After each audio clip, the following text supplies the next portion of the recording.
In the spirit of finding presence, here's a window into my meditative life. Presence, presence, absence. Just for a moment, present, present, present in my body, feeling the air on my skin, the faint breeze. Last summer, presence, being in my body in the here and now, feeling the weight of my body on the couch, feeling the couch, feeling the texture of the couch, buying the couch, disappointed in the colors, disappointed, present, present in this moment, present, seeking presence, seeking something to touch me, seeking presence, presence. Will it come today? I tried so hard for so long. I'm just not good at the presence, presence.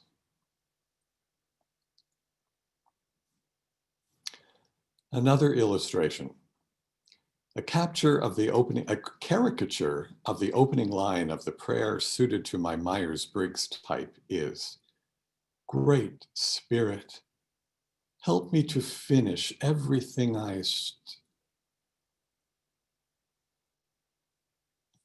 That's on the days when I'm an INFP, but I'm an ambivert, so some days I'm an ENFP. Great Spirit, help me to learn to focus oh, look, a bird. I can't claim these on my own. I didn't write them. I don't know the great wit who did, but you can find them on Google for every Myers-Briggs type. I apologize for not decoding Myers-Briggs language because I hope the jokes speak for themselves. We are distractible. I started by referring to my meditation life, such as it is. The sign that I have a meditation life is that it's in my calendar as a to-do item every day. 7 times 52 plus 2 or 3 or whatever. If it weren't self-defeating to be proud of meditating, I'd be very proud of that to-do item. A great week is 6 out of 7, but 3 is much more common. I guess for me, meditating is like dieting. At least I think about it every day. The way I diet works great to keep me just outside the event horizon of that voracious black hole that is my appetite. And that means, I guess, that the meditating I do does also keep me from a black hole, but a serious one. That dark abyss of mindless fear, apathy, depression. I won't go on because probably some of you are already thinking about the dark abyss you might be aware of. So, giving a nod to its presence, let's go back to finding presence. A character trait we are often advised to develop is presence, personal presence. When Googling the term, the business world, sales techniques, and motivational speakers are all over it. And presence is a genuinely positive quality that's admirable. It has a powerful effect on those who are around someone with true presence. Such a person is self-contained, calm, attentive, responsive, authentic, interested, and engaged. It's truly a good quality that one can sense in interactions. People with personal presence make others feel good. There's also presence of mind, in which you can be on top of your inner personal reactions in order to take care of whatever is going on in front of you, especially an emergency. Mind you, presence, personal presence can be faked for a while. Think of the Dirty John stories going around. Psychopaths who act entirely genuine, but for their own good, to manipulate and control someone else. The best antidote to that seems to be to listen to those around you who don't at all see the person that you see. To be personally present also feels wonderful in these good ways. As a therapist, I certainly was present with clients, but not all there. To give space to the client to struggle towards experiencing and expressing their own full presence, the therapist must in some ways be restrained. As a parish minister, I deeply enjoy simply being with congregants and staff, all there during worship and coffee hour. In particular, I can be loving and have fun. I like the person I am when present. And when present, there's no second guessing oneself, no critical self-observation. With this quality of presence, the ego is set back somewhere behind immediate consciousness. That judging layer of the personality can be silent, so thought and expression can be clearer. The kind of self-observation that emerges in such a state is, in psychological terms, the observing ego, a detached part of the self, which is always aware and always sees what's happening, though ordinarily its ability to observe is hidden behind the drapes of anxiety and self-criticism. The Franciscan teacher Richard Rohr writes about how with consistent meditation, this ego can fall away. But then we heard Liz James' piece just before the sermon. It recognizes the possibility that we can run out of our ability to be present. We can be exhausted, shrunken, and dispirited. What can we do about this? And so we come to presence as a spiritual quality. I'm making an arbitrary distinction between personal presence and spiritual presence. Personal presence makes for satisfying connections and interactions, while spiritual presence also includes the deep wish for the well-being of others, both near and far. It's a pervading presence that shines with not only empathy and compassion, but also grace, the intention of radical beneficence. A person with spiritual presence looks at you as a person in the here and now, but also beyond that, to see you as a being with gifts and purposes, perhaps greater than you yet know. Such presence consciously sees you as a part of the whole and as a particularly valuable drop in the ocean of humanity. There's recognition of the essential unity you both have through being human in the world.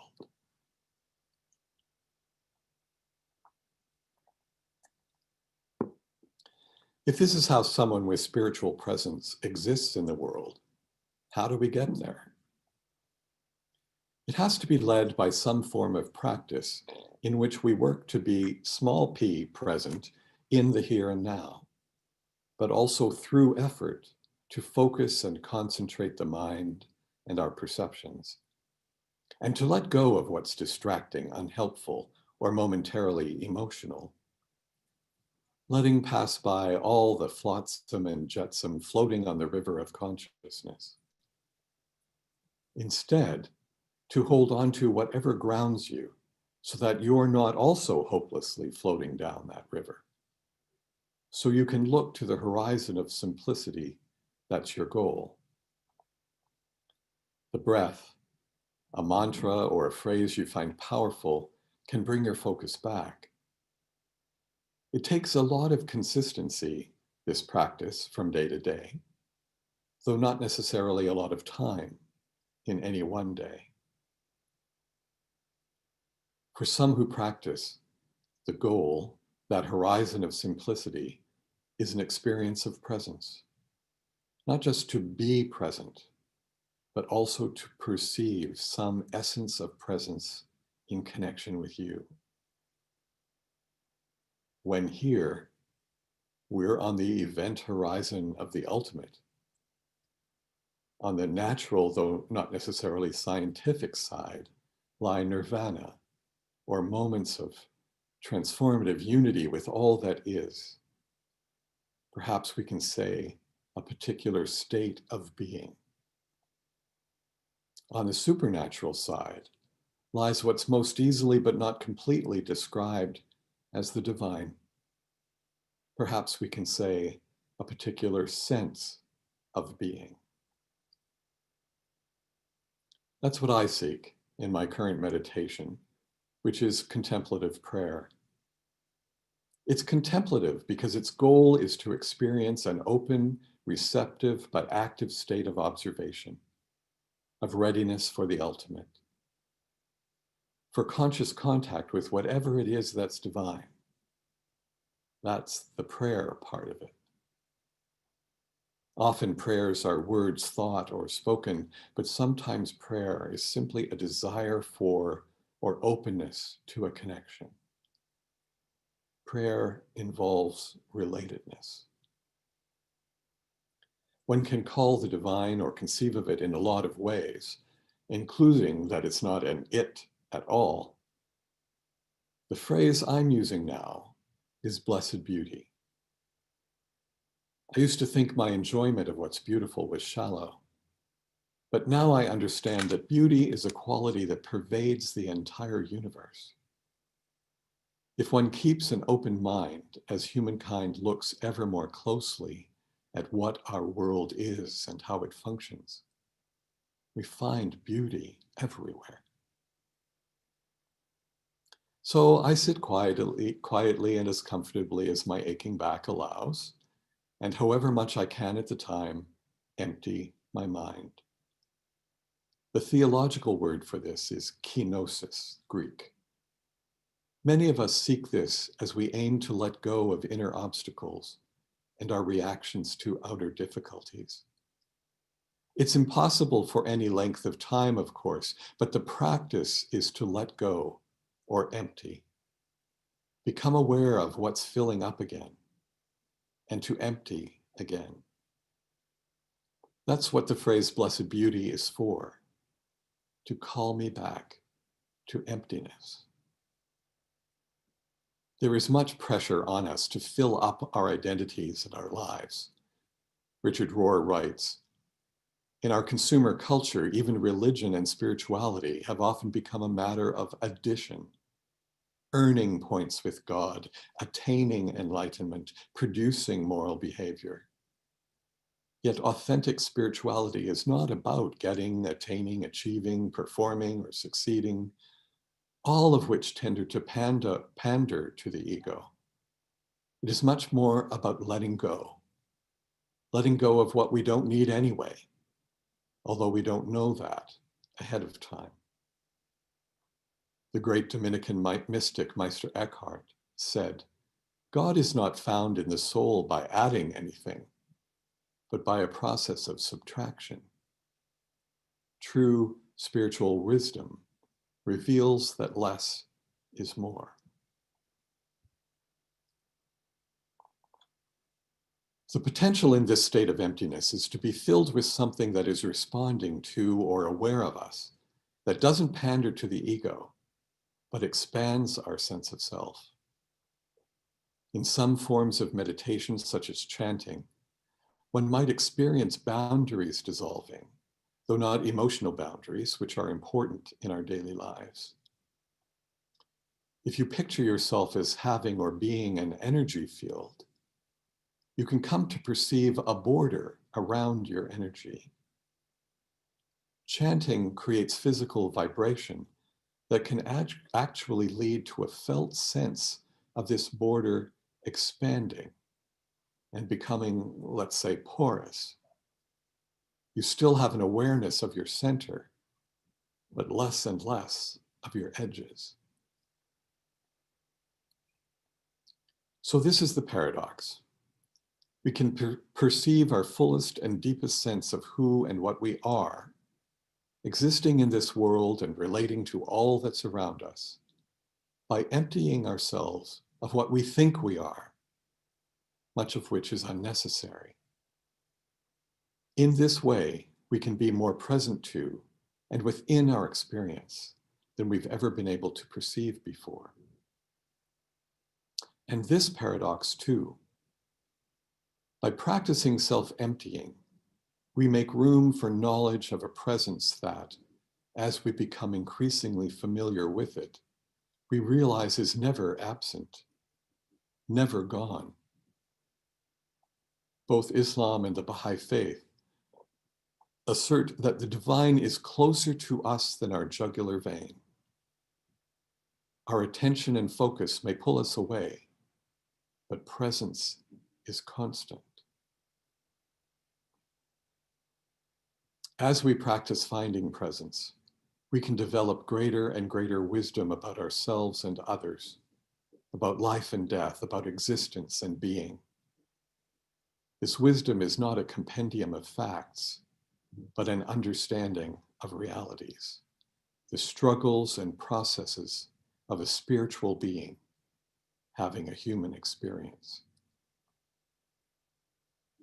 And after considering all of this, let us remember that our times, these times, require of us to be present with each other in all the ways that we can, to bring presence as we know it and seek it into our more restricted lives each day. Let's not fail to unmute ourselves, not just our words, but our actions, compassion, and service. It is so needed now. It's crucial that we make it so.